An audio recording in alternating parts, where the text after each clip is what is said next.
Las heridas que produce la ausencia empiezan a sanar cuando nos unimos e impulsamos para no desistir en el camino de la búsqueda. Demos esos pasos de la mano y con historias de vida, aprendizajes e información, aliviemos el sufrimiento. La búsqueda repara. Un espacio de la Unidad de Búsqueda de Personas Dadas por Desaparecidas.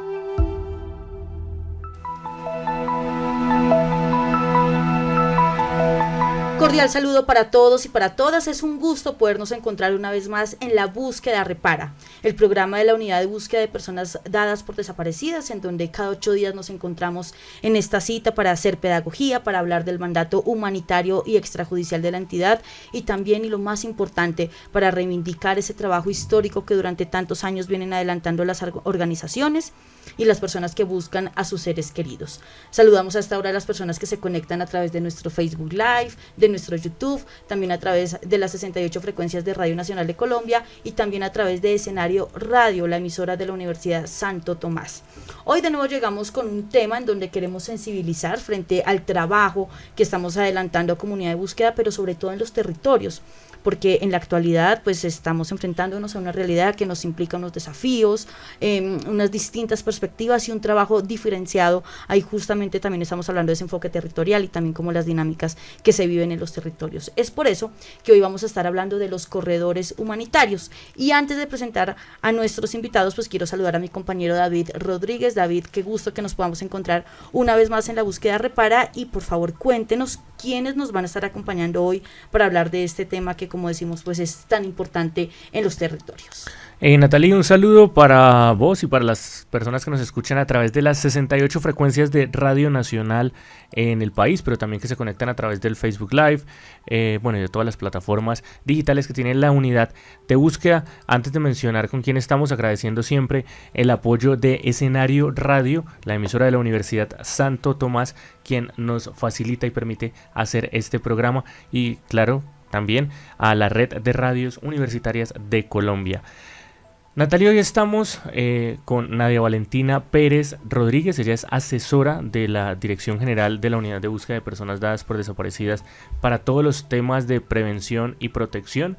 Por decirlo de otra manera, es quien nos dice si podemos ir o no a diferentes lugares del territorio nacional. Y también está acompañándonos Juan Sebastián Lozano Andrade. Él es investigador de la Unidad de Búsqueda de Personas Dadas por Desaparecidas para el territorio del Cauca. Recuerden, todas las personas que nos escuchan, que si quieren comunicarse con nosotros a este programa, pero que si también después de escucharnos dicen: oiga, yo creo que tengo información que puede contribuir a la búsqueda de una persona desaparecida, o tengo un ser querido desaparecido, puede comunicarse con nosotros al 018-117-175 o al teléfono celular 316-278-3918. Y pues también que si usted escuchó este programa y quiere escuchar otros de los que hemos hecho en La Búsqueda Repara, puede ingresar a unidadbúsqueda.gov.co/podcast y escuchar todo lo que hemos hecho. David, muchas gracias, y de esta forma pues nada, damos inicio a nuestro programa. Y para empezar pues quiero que empecemos con Nadia. Muchas gracias una vez más, Nadia, por estar acompañándonos en este espacio, y quiero que por favor empecemos hablando justamente sobre ese término de lo que estábamos mencionando, que son los corredores humanitarios y las distintas acciones que la entidad viene adelantando en los territorios. ¿Por qué son importantes? Pero justamente es determinante conocer qué son, porque muchas personas pues no saben en estos momentos pues, a qué hacemos referencia cuando hablamos de los corredores humanitarios. Bueno, Natalie y David, muchas gracias, y Sebastián, que está también acá con nosotros hoy. Bueno, lo primero es contarles que nosotros empezamos a hacer este trabajo bajo la expectativa que el conflicto había cesado.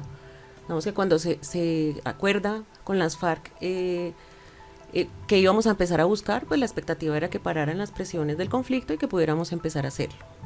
Hoy, 2024, nos estamos abocando a 7 conflictos, y digamos que nuestro mandato nos implica que tengamos que seguir buscando en medio de la guerra. ¿Eso qué ha significado para la unidad? Una serie de pasos que nos han permitido ingresar al territorio. Y cuando tú me preguntas qué es un corredor humanitario, en el imaginario colectivo la gente se imagina que son personas blindándonos para que podamos pasar. Y esto pues digamos que puede ser como la imagen gráfica de lo que hacemos, pero esto ha significado un paso a paso muy interesante que nos ha permitido acceder a 2.500 acciones humanitarias. Nosotros hemos dado, como decía David, autorizado 2.500 acciones en el territorio desde el 2021 hasta el 2024, y de estas acciones humanitarias hemos tenido solamente 23 incidentes que no han puesto en riesgo ni la vida ni la libertad de integridad ni de nuestro equipo ni de los terceros que participan con nosotros. Entonces digamos que esto que de corredores humanitarios que se piensa como una figura es más una estrategia que nos ha permitido acceder al territorio. Estos paso a paso son muy sencillos. Uno se imagina algo muy técnico y lo primero que tenemos que hacer es identificar el lugar de interés forense. Nosotros tenemos unos planes regionales de búsqueda que nos dicen, nos marcan el norte por donde nos vamos a mover, y en el escenario de todos esos planes regionales de búsqueda hay territorios complejos, y lo decimos complejos porque no hay un nivel cero de no riesgo en nuestra acción humanitaria, pero hay territorios que si habláramos de niveles estaríamos hablando de 0 a 10. Los territorios 10 son los escenarios que nos implican construir esta estrategia de territorios y de corredores humanitarios. Entonces arrancamos identificando el lugar, como Sebastián nos va a contar ahorita. El investigador, la investigación humanitaria nos dice vamos a entrar a el Catatumbo. Y en el Catatumbo, o en el caso del Cauca, existen ciertos riesgos que vamos mapeando. Entonces, riesgo de la presencia del actor armado, riesgo del control hegemónico del actor armado.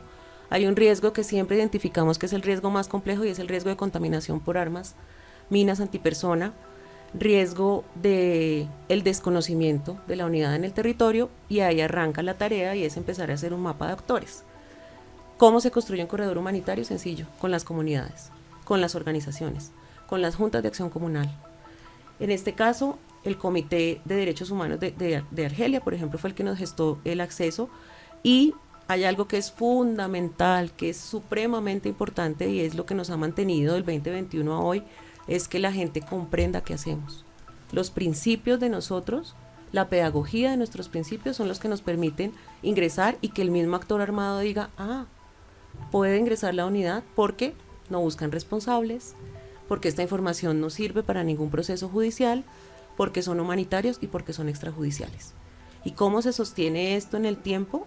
Diciendo lo que nos comprometemos con las organizaciones. Entonces tenemos territorios diferenciales. El Catatumbo es complejo, pero con el Catatumbo hemos entrado con la Junta de Acción Comunal y con las organizaciones de base. Son nuestros gestores del acceso territorial. Ellos están pasando el mensaje, y tenemos algo muy importante que quizás la gente no sepa, que a eso también nos hemos abocado, es pasar el mensaje y recibir de vuelta el feedback.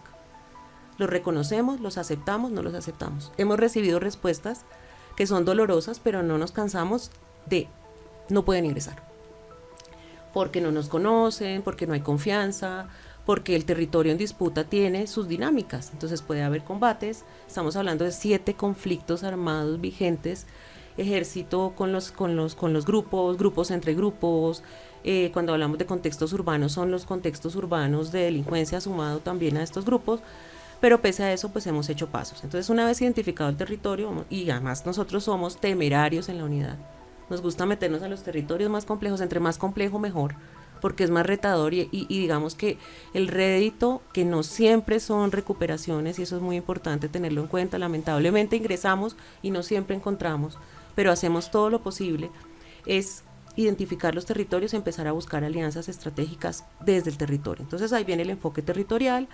El corredor humanitario es qué mapa de actores hay en el territorio, y ahí vamos escalando el nivel regional y el nivel nacional, y así funciona esto. Esto viene los investigadores, el equipo territorial, pero también Bogotá soportando el asunto, teniendo alianzas con la Oficina del Alto Comisionado para la Paz, con Acción Integral contra Minas, con el Ministerio de Defensa, con la Defensoría del Pueblo, con todas las entidades que nos permitan, si algo llega a pasar, poder reaccionar, porque el éxito de los corredores humanitarios es nos dan el acceso, las entidades humanitarias nos acompañan, CICR, MAPOEA, están con nosotros, pero el éxito está en que si llega a pasar algo, que se recoge en un documento que se llama plan de contingencia, podamos reaccionar. Y otra cosa que es muy importante del corredor humanitario, digamos, es lo macro, pero hay que pensar en lo micro. Nosotros estamos participando en las acciones con aportantes de información y con familiares que tienen riesgos y amenazas.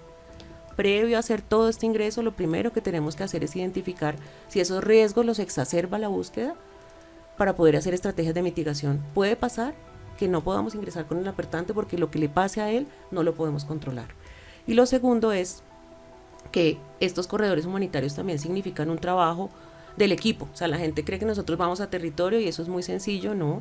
Hay que hacer un trabajo incluso emocional porque estamos ingresando a territorios donde seguramente el actor armado nos va a parar, donde seguramente vamos a tener que reaccionar, donde tenemos que tener conciencia que hay unas reglas de juego que tenemos que cumplir, porque eso nos permite este acceso, salir y volver a entrar. Porque la idea de estos corredores humanitarios es que pese a las dificultades, a que todo esté en contra o a favor, porque se nos abre la puerta y nos dicen ingresan ya, y estoy hablando de todos los actores armados porque hemos ingresado a territorios muy complejos, incluido Buenaventura, donde el alto comisionado nos permitió sentarnos en la mesa y decirle a los actores armados estamos buscando y encontrar que haya empatía con la búsqueda, incluso de quienes están teniendo control. Entonces, digamos que esto es un trabajo que se hace con las organizaciones, pero también a nivel interno con los investigadores, y el gran acumulado de todo esto ha sido que el equipo ha entendido que existe una valoración de riesgo, unas estrategias de mitigación y sobre todo que eso hay que cumplirlo. Porque en este tipo de cosas lo más importante son los acuerdos. Entramos, hacemos la recuperación, entramos 5, no puede llegar 6, el día anterior, no, nadie, es que va a entrar otra persona, no. Porque los acuerdos son cuántos vamos, quiénes somos, y ahí vamos ganando confianza y eso nos permite pues estar en territorio, y hemos podido hacer 2.500 acciones humanitarias, que no es menor desde el 2010 al 2024, eso es un innumerable número, y hemos ingresado a territorios complejos como el Cauca, el Catatumbo, Caquetá, estamos queriendo ingresar al Chocó, y bueno, eso nos va abriendo a Antioquia, en zonas donde hay control hegemónico de los actores armados, también hemos ingresado y hemos podido hacer nuestra tarea. Muchas gracias, Nadia. Sebastián, bueno, primero que todo saludarte, agradecer tu presencia también en este programa, y Nadia nos contaba de un caso particular y mencionaba también el departamento del Cauca, y hablaba justamente de una acción reciente en la cual este escenario del corredor humanitario, de los corredores humanitarios, permitió la recuperación de un cuerpo que se presume es de una persona desaparecida en razón del conflicto armado hace 12 años. Entonces, pues primero, nuevamente saludarte, Sebastián, y que nos puedas relatar cómo fue esta acción humanitaria y cómo fue también desarrollar el trabajo que nos permitió justamente, que le permitió a la unidad de búsqueda ingresar en un escenario y en un municipio particularmente con una situación de seguridad compleja actual, y que incluso muy reciente, se escuchan en este momento en noticias muy recientes al trabajo que nosotros realizamos. Un cordial saludo, David, a Natalie, a Nadia y oyentes. Muchas gracias por este espacio. Digamos, correlacionando lo que decía Nadia, también me gustaría comenzar que este ejercicio tiene una correlación entre el pasado, la desaparición, y la guerra actual o las guerras que se están viviendo en Colombia en el presente. Y a partir de esa inquietud que la desaparición lamentablemente sigue o tiene esa correlación donde ahorita están las guerras, en esta investigación humanitaria extrajudicial y confidencial que comenzamos a llevar a cabo particularmente para el sur del Cauca, vimos que era muy necesario tener, digamos, un lenguaje súper claro, unos acuerdos, como dice Nadia, como el valor de la palabra, que eso permite el humanitario para todas las personas, actores e instituciones que tienen como injerencia en este municipio en particular. Y es cómo nuestras acciones humanitarias se salen de esta dicotomía de la guerra, ¿sí? Es cómo nuestra palabra, nuestro accionar es tan claro para todas las personas y no caemos en el rumor, que el rumor es una de las armas más perjudiciales que tiene la guerra, ¿sí? Y cómo como institución comenzamos a trabajar en equipo. Y a partir de esas preguntas, creo que se hizo un trabajo súper bonito, en donde lo administrativo, lo misional, lo antropológico, lo de prevención y protección, las personas que nos cuidan, la idea de mostrarnos la imagen, lo comunicativo, tenía una relación y pudo, digamos, trabajar en sincronía para poder hacer un ingreso como es el municipio de Argelia, donde todas las personas tuviesen claro qué fue o qué queríamos hacer y qué involucra una acción de recuperación. En ello, primero hicimos unos ejercicios de pedagogía, donde convocamos a todos los presidentes de Junta de Acción Comunal del municipio, Fuimos hasta el Plateado también, donde convocamos a un sinnúmero de personas. Estuvimos en espacios con alcaldía, con instituciones municipales, departamentales y nacionales, con el acompañamiento de instituciones como Misión de Verificación de la ONU, con el 6CR, con organismos o procesos comunitarios como el Comité Humanitario de Argelia, simplemente con el hecho de poder dejar claro cuáles eran nuestras acciones. Entonces fuimos en ese ejercicio de pedagogía explicando nuestro mandato, qué implica buscar personas dadas por desaparecidos en medio de la guerra, qué retos involucra ello. También en esa pedagogía dimos a conocer cómo es el ejercicio de prospección y recuperación de cuerpos, qué aparatos traemos, qué hace cada aparato. Entonces fue el antropólogo y nos ayudó a explicar a un sinnúmero de personas qué hace cada aparato, cada proceso, para que no hubiese, digamos, malentendidos. También comenzamos a hacer piezas gráficas para que les llegaran a todos los grupos, a todos los actores armados en torno el ejercicio que íbamos a hacer, para que no hubiese malentendidos, para que no estuviésemos en esos rumores que están a favor de X o Y, sino que en lo humanitario pues no podemos tener esa posición de si estamos en contra o a favor, sino pues que somos neutrales. Y gracias a ese ejercicio, gracias a esas claridades de un accionar de equipo, ¿sí? Permitió ese ingreso. Y allí, digamos, es el valor de la palabra, ¿sí? Creo que el humanitario nos permite eso, cumplir la palabra. Si no cumple la palabra, como bien decía nadie, si no eres claro con el mensaje, si no eres claro con quiénes vas, cuántos días, qué es lo que implica, dónde vas a hacer el recorrido, qué es lo que vas a hacer, si se pueden sacar o no cámaras, todo ello, pues nos ponemos en riesgo.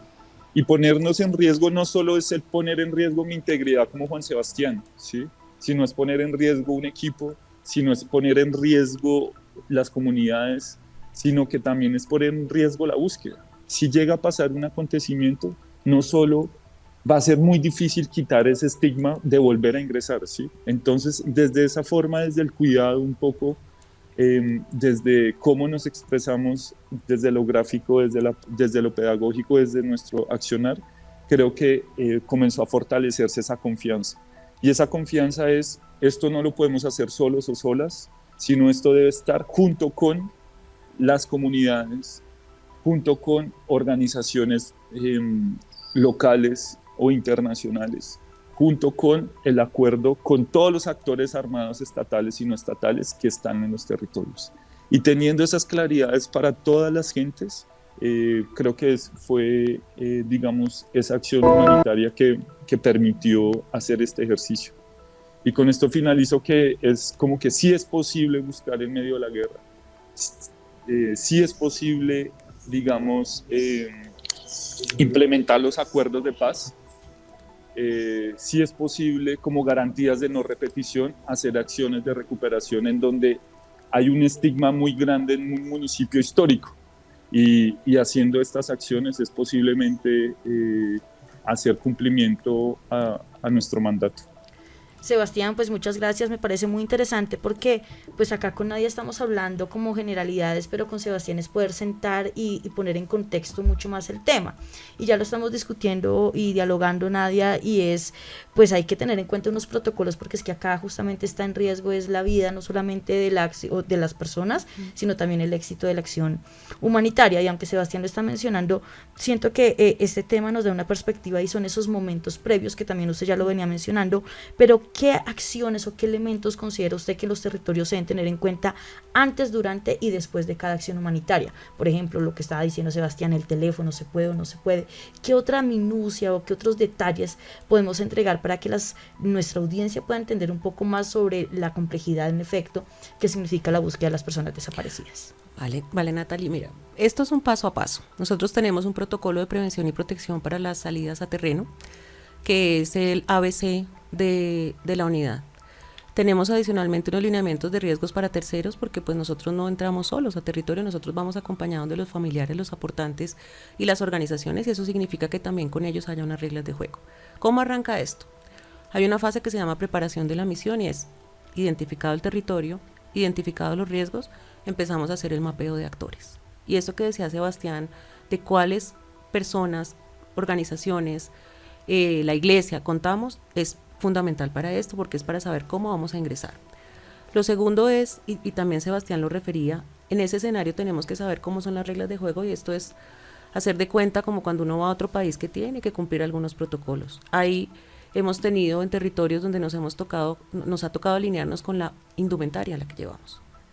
No podemos llevar camisetas de cierto color, no podemos llevar ropa que parezca táctica porque estamos en la guerra y en la guerra hay perspicacias. Entonces, hay territorios donde las personas que tienen tatuajes se los tienen que tapar. Hay territorios donde las personas que tienen aretes no los pueden llevar, porque esto hace que el control territorial del actor armado nos pueda poner en problemas. Son cosas básicas que se hacen antes y que previo a la misión hay un debriefing donde uno le está diciendo al equipo, ojo, que entre los riesgos que hay es riesgo que el actor armado malinterprete esto, riesgo de cómo hablamos, y lo decía Sebastián, hay que identificar el lenguaje institucional humanitario, porque estamos hablando en territorios donde todo el tiempo estamos siendo escuchados. ¿Qué hacemos? Un mapeo incluso de los hoteles donde nos quedamos. Identificamos el territorio, si no nos vamos a quedar en un hotel, dónde nos vamos a ubicar, y hay algo fundamental que permite también que se dé la acción humanitaria dentro de lo previsto, es las recomendaciones y estrategias de mitigación. En el documento de autorización ya está la misión, ya nos vamos, estamos listos, hacemos preparación de la misión, que incluye capacitación en educación en riesgo de minas, que incluye preparación para ir a terrenos hostiles, pero en las recomendaciones hay territorios donde no podemos movilizarnos a cualquier hora, y está previsto, después de las 6 hasta las 4 de la tarde. Claro, ahí es donde Sebastián mencionaba algo de lo administrativo, pero lo administrativo salva vidas, porque es decir, si tú sales después de las 4 de la tarde no podemos controlar que pase algo en la carretera, porque hay unos acuerdos incluso territoriales. Las mismas comunidades tienen que moverse de cierta manera y nosotros nos ajustamos a esos modos. ¿Cómo hacer para encontrarse con el actor armado? Hay una preparación del equipo. La gente creerá, no, eso es sencillísimo, no. Nosotros preparamos al equipo, les contamos cómo pasa eso para que el lenguaje sea el mismo. Y lo más importante de todo protocolo de prevención y protección es que todos digamos lo mismo. El lenguaje de la entidad tiene que ser lo mismo, el mandato como lo estamos transmitiendo tiene que ser el mismo de la pieza gráfica que dijo Sebastián. Uno no puede decir que es judicial, el otro que somos superjudiciales porque lo extrajudicial se entiende así, no, tiene que ser pedagógico. Y bueno, ya durante la misión se desarrolla la misión, la gente va a territorio, la expectativa es que en la medida en que se cumplan estas estrategias de mitigación esto funciona, y hay algo que es transversal, que es fundamental, y es el monitoreo. Todos los equipos que van a territorio están siendo monitoreados por el referente de prevención y protección regional. Tenemos una figura en territorio, hay una en cada regional, hay 8 referentes regionales de prevención y protección que están haciéndole monitoreo a cada líder o lideresa de comisión. ¿Esto qué nos permite? Que le digan al referente, como nos ha pasado, y de hecho nos pasó en Argelia, hay combate. ¿Qué tenemos que hacer? Tenemos previsto un plan de contingencia, apliquemos el plan de contingencia y salen de manera ordenada. La ventaja de tener todo esto tan estructurado, tan rígido también un poco, es que tenemos cómo actuar. Y en el durante pueden haber monitoreos donde nos digan, hay una persona que se enfermó, ¿qué hacemos? Todo eso está previsto y hay una comunicación constante entre el referente, el equipo regional y la alta dirección. O sea, en las acciones humanitarias complejas, desde la directora hasta la persona del territorio, todos estamos informados y enterados porque nos preocupa que pase con el equipo. O sea, este es un equipo, como decía Sebastián, quien nos cuida es cuidado. O sea, la búsqueda también y el equipo territorial y el equipo nacional, que es tan importante para nosotros, está siendo cuidado todo el tiempo y monitoreado. Termina la misión, esa es la fase del después y siempre hay una evaluación. Y ahí interviene el sistema integral de bienestar y cuidado, porque nosotros creemos que estamos hablando de máquinas. Y estamos hablando de seres humanos que además le van a transmitir a la familia. Cuando recuperamos, es una dicha porque estamos haciendo nuestra tarea y porque sentimos que tiene valor, pero también tiene valor entrar y darnos cuenta que ahí no fue. Porque eso hace parte de la investigación. Y ya solamente poder ingresar a un territorio en disputa, con todos los riesgos, incluidos los artefactos explosivos, y decirle a la familia, ahí no está, que puede sonar un poco duro, es muy importante porque eso nos permite saber, bueno, este lugar no es. Seguimos con la investigación. Y lo otro que también es importante, que creo que hay que resaltar, es que los equipos entregan todo como seres humanos. Y cuando salen y no recuperan, el nivel de frustración es impresionante. Entonces es parar a los seres humanos y decirles, no importa, hiciste lo mejor que pudiste. En estos escenarios además uno no solo dice, nos fue bien, no, salimos vivos y vivas. Porque puede pasar que listo, tuvimos la aceptabilidad, pasó y viene el combate. Sacamos a la gente, nos ha pasado, porque además, ahorita te voy a decir algo muy importante que tú preguntabas de este proceso. Sacamos a la gente, salimos vivos, pero tenemos que seguir adelante. Todo esto lo hace el Sistema Integral de Cuidado, que también está cuidando al equipo, porque necesitamos seguir haciéndolo. Y frente a lo que tú decías del cuidado, es que recuerden que nosotros estamos ingresando con equipos de alto costo que generan suspicacias. Entonces generalmente son drones y georradares. Para ingresar a los territorios nos toca oficiar a Fuerza Pública, decirle a Fuerza Pública, señores, Fuerza Pública, estamos entrando con un dron, porque si entramos con un dron y no avisamos, pues pueden generar suspicacias en los actores que están en territorio y en los actores legales. Entonces, para cada prospección, nosotros estamos haciendo un oficio a la Fuerza Pública diciéndole, estamos allá, no decimos nada que ponga en riesgo la acción, ni todo es anonimizado, pero les estamos diciendo, ojo, si hay un combate, avísenos. Si ustedes van a tener una acción militar, avísenos porque el equipo humanitario está allá. Entonces, todos esos son los micropasos del antes, durante y después que tenemos muy controlados, y sobre todo, el éxito, y lo decía Sebastián, es que le estamos diciendo a las comunidades, estamos haciendo esto, lo cumplimos, y cuando tenemos un lío, porque también somos seres humanos, tenemos a quien llamar. Por favor, estamos en este rollo, porque además por nuestro carácter humanitario, nuestras sacadas del equipo no son con Fuerza Pública. Son con los actores que nos dejaron ingresar, y esos son los retos de lo humanitario. Entonces tenemos muchos pasos, un antes, un durante y un después, escritos, neuróticamente construidos, y le hemos dicho a los equipos, esto no es caprichoso, esto es permitir que la búsqueda en los 20 años que tenemos, en poco tiempo que nos queda, porque son 15, podamos seguir ingresando. Y vuelvo e insisto, y esto se lo quiero decir a la audiencia de las familias, no hay un territorio imposible para la unidad, porque es un paso a paso. La construcción de los corredores humanitarios es pedagogía, confianza y poder entrar algún día a hacer esa recuperación.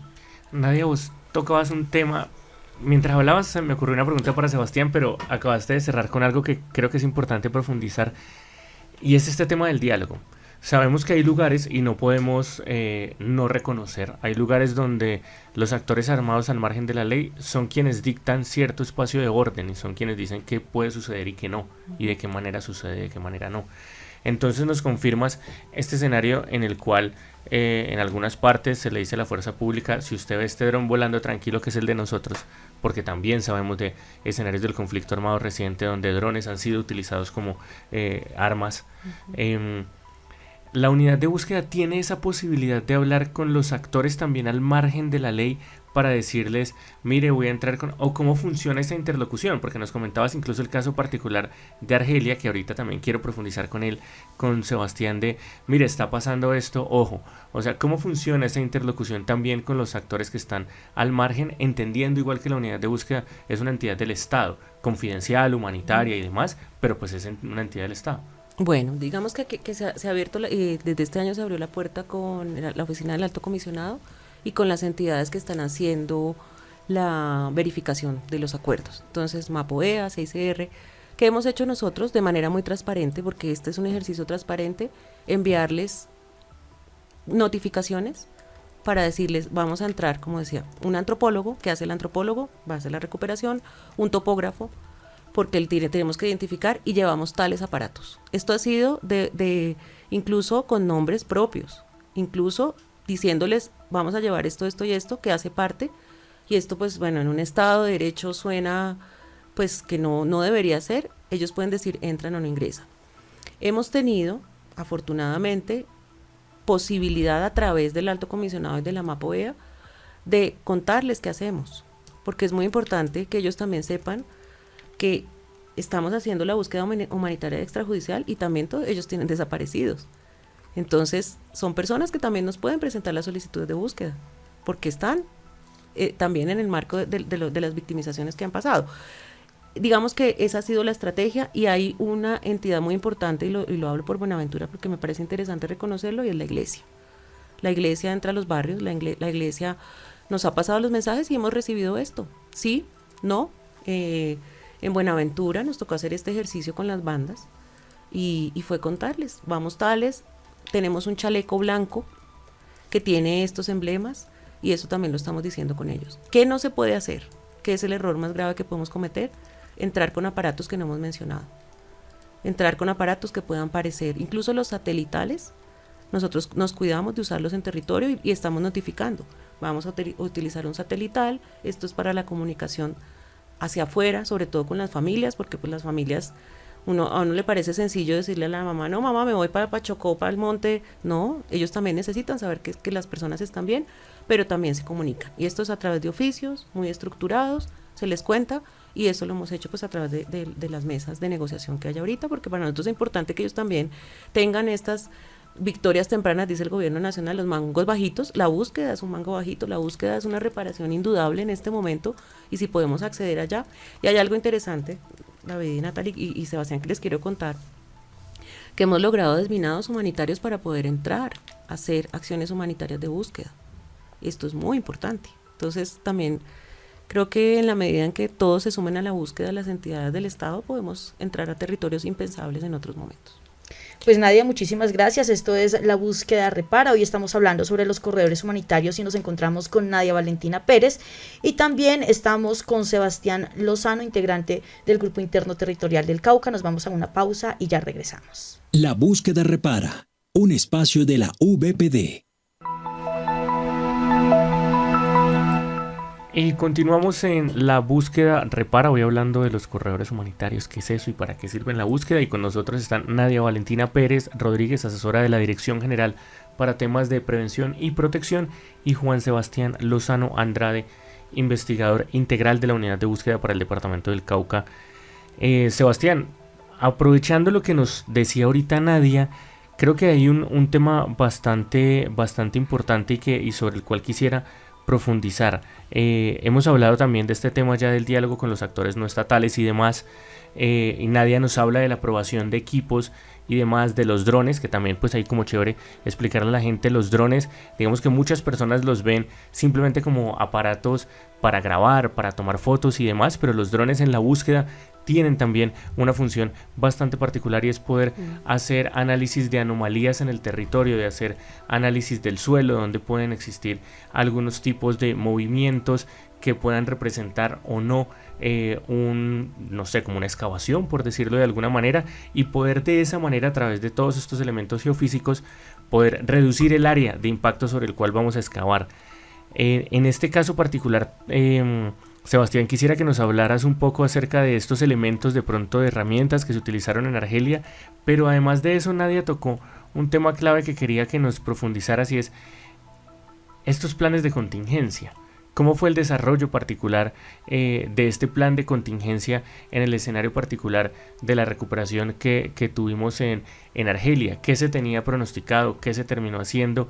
Y cómo es también esta reacción, sobre todo en un caso particular, y creo que le estoy metiendo muchas preguntas a esta intervención. Hablábamos de la organización que nos estaba acompañando, del Comité Humanitario. Cómo es también interactuar con ellos ante este escenario de contingencia, y que ellos se sumen a este escenario de contingencia para que todos estemos sincronizados. Digamos que como unidad de búsqueda es mucho más fácil si ya tenemos un recorrido previo, pero estamos entrando con la gente del Comité Humanitario, y es como sumarlos a esta contingencia y resolvamos, además teniendo como punto de partida que nosotros nos vamos, pero ellos quedan, ¿no? Y ellos son los que quedan en escenarios en los que aún está el conflicto presente. No, muchas gracias, David.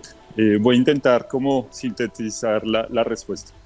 En este ejercicio que bien decía Nadia sobre unos encuentros y reuniones previas durante y después de cada, digamos, misión, como equipo nos pensamos inclusive un montón de cosas, tanto de los aparatos, herramientas que fuéramos a utilizar, como situaciones de riesgo máximas, ¿sí? Y allí permitió poner los sentires.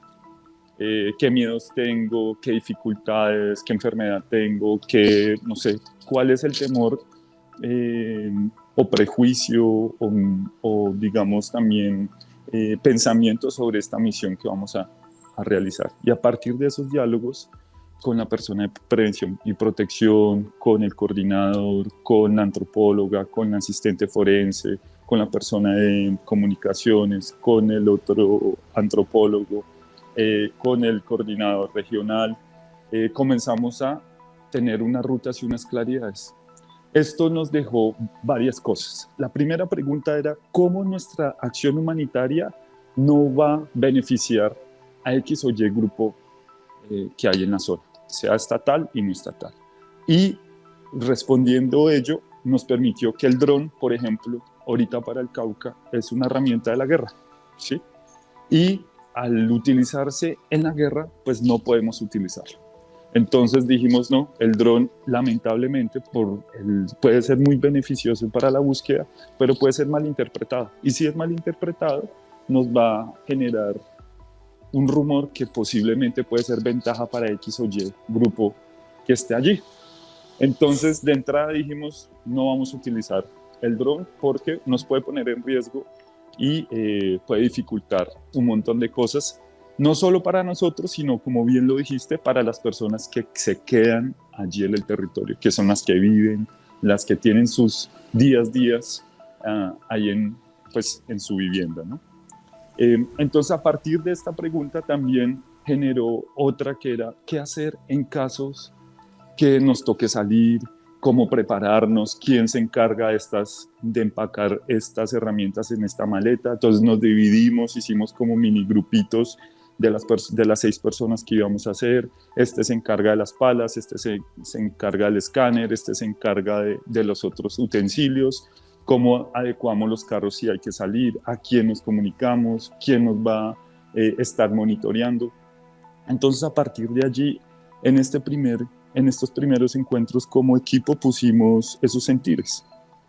Y también esos sentires se los comenzamos a compartir a las personas que hacen parte de la comunidad, a los líderes sociales, a los presidentes de Junta de Acción Comunal y al Comité Humanitario de Argelia. Como miren, tenemos estos sentires, hay estas preocupaciones como equipo, por favor, ustedes cómo la ven, y ahí es cuando el Comité Humanitario de Argelia comienza a retroalimentarnos, ¿sí?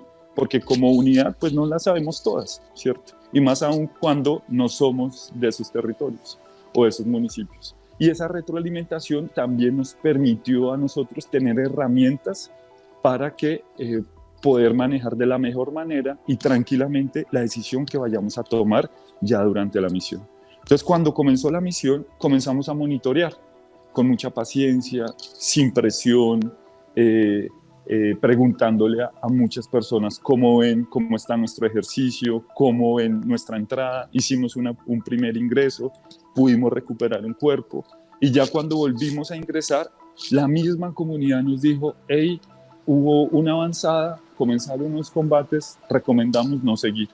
Y nosotros triangulamos esa información, la hablamos como equipo, planteamos nuestros sentires, todo el equipo por tener ese espacio previo estaba muy tranquilo, era muy consciente que esto podía suceder, que más allá de ese deseo de recuperar, de ese esfuerzo por ir por todos los cuerpos, pues también está la integridad nuestra, la integridad de las personas que nos acompañan y esa confianza que se ha tejido y ese agradecimiento. Y ahí es cuando decidimos como equipo no seguir en el ejercicio de recuperación de estos cuerpos. Y eso fue gracias a un espacio previo y esa confianza y retroalimentación que se comenzó a generar con el Comité Humanitario de Argelia, con diferentes líderes y con la propia comunidad. Sebastián, quiero continuar con usted porque al inicio de este programa y en el desarrollo del mismo, pues Nadia nos decía, estamos en últimas, si bien hablando con un equipo de profesionales, pues en últimas son seres humanos que también viven una cantidad de sensaciones, de emociones, de sentimientos cuando están en terreno y cuando salen de él. También se enfrentan a temores, a diferentes sentimientos y quiero justamente que nos pueda contar ¿qué se vivió usted? No como hemos estado hablando también con el profesional, pero quiero preguntarle a la persona, a Sebastián Lozano, ¿qué significó recientemente esta acción humanitaria y también pensar un poco como en lo que se viene, ¿no? Porque ustedes están en un territorio en el que indiscutiblemente pues la intensidad del conflicto en este instante es superior y compleja a comparación con otros territorios del país. Bueno, hubo varios sentires. Creo que lo primero hay que ser muy sincero con uno mismo y con las demás personas. Creo que se posibilitó la oportunidad de mostrar todos los miedos que podrían generar no solo hacer la recuperación, sino pues estar haciendo este ejercicio en un lugar donde tiene también mucha estigma, ¿no? Dos, creo que el tema de cuidado es supremamente importante. Darse cuenta que esto no se puede hacer solo, ¿sí? Que no solo soy yo, Juan Sebastián, sino junto conmigo y ellos o ellas junto podemos expresar esos temores y que en equipo pues nos vamos fortaleciendo durante el ejercicio investigativo. Y eso creo que permite una cosa, y es, hay una cuestión y es que la guerra ha generado unos estigmas y unos señalamientos muy fuertes frente a los territorios, por X o Y motivo que no me compete decirlo. Y cómo la idea del humanitario, cómo esta entidad, a diferencia de un sinnúmeros que tiene el Estado colombiano, puede romper esos estigmas, ¿sí? ¿Cómo puedes quebrajar esos estigmas a partir de las claridades y a partir de nuestro mandato? Y eso me pareció supremamente bonito, ¿sí?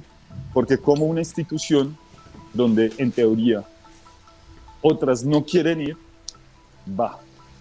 ¿Y cómo puede ser malinterpretado eso?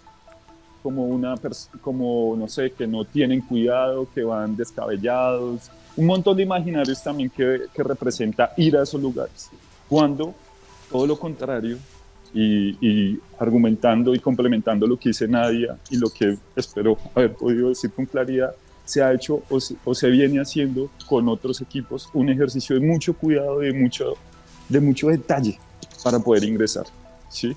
Y eso me parece muy bonito, porque la oportunidad de decir, hey, si vamos a implementar los acuerdos de paz, si vamos a buscar a las personas dadas por desaparecidas, que lamentablemente son los mismos territorios donde históricamente han vivido las violencias y sigue ahorita la guerra vigente, pues hay que ir por ellos. Entonces, ¿quién más lo va a hacer?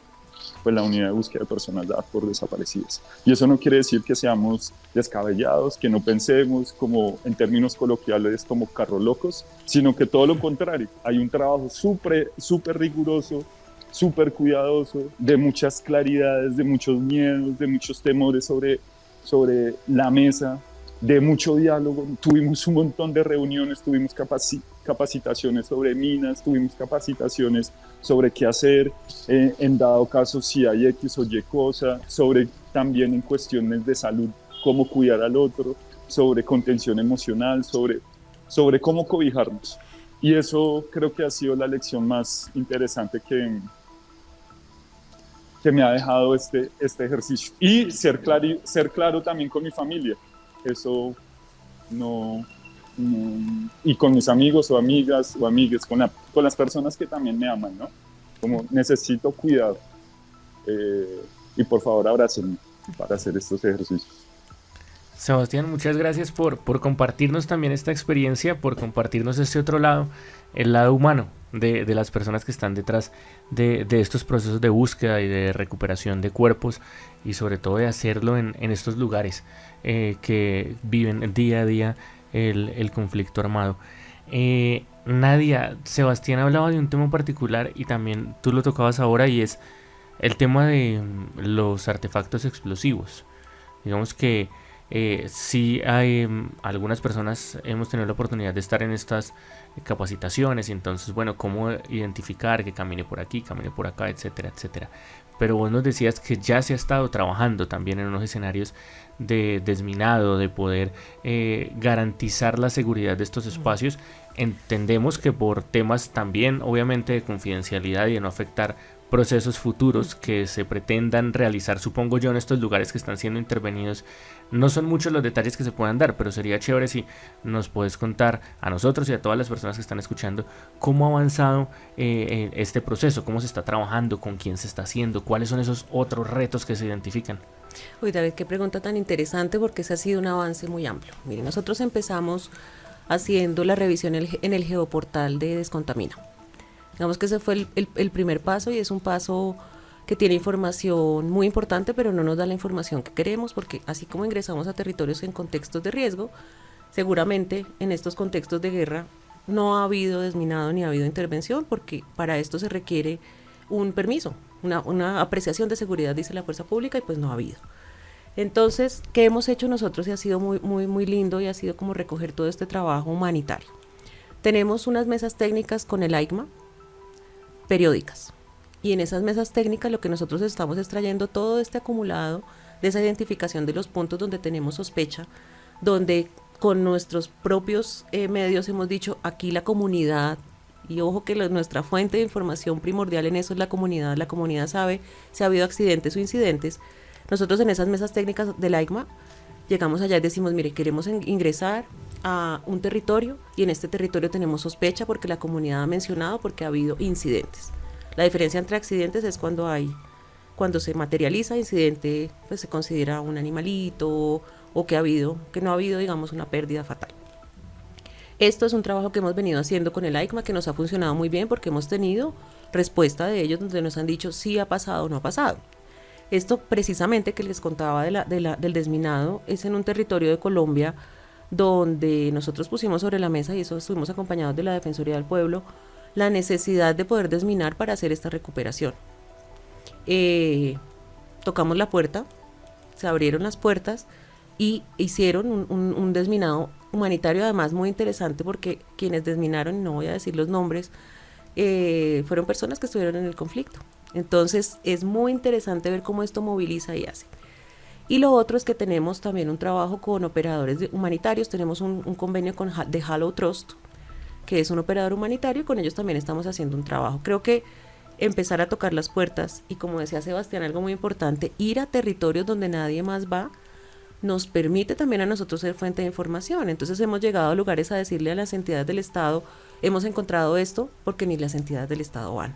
Entonces esto también moviliza la oferta institucional, y creo que nos da también mucha credibilidad con las comunidades, porque las comunidades, yo digo que hay riesgos que pueden llegar a ser mitigables, incluso la presencia del actor armado, pero los artefactos explosivos no son mitigables. Una vez tú caes en una mina, no tienes nada que hacer, y las comunidades sufren esto. Ya aprendimos cómo hacer los fules, que son los formularios para poder identificar. Ya hicimos, nos encontramos, y esto también le quiero contar a los oyentes y a la entidad, como que es complejo. En una recuperación encontramos un artefacto explosivo, porque a las personas las inhuman también con estos artefactos.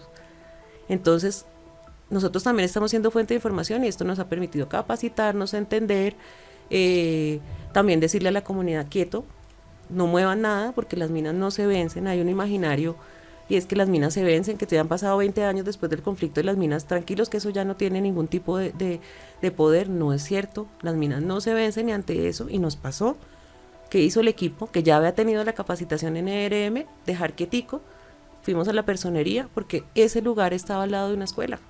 Entonces imagínense, los niños que están jugando en la escuela no saben que en el lugar donde están jugando hay artefactos explosivos, porque esto es parte de las secuelas de la guerra.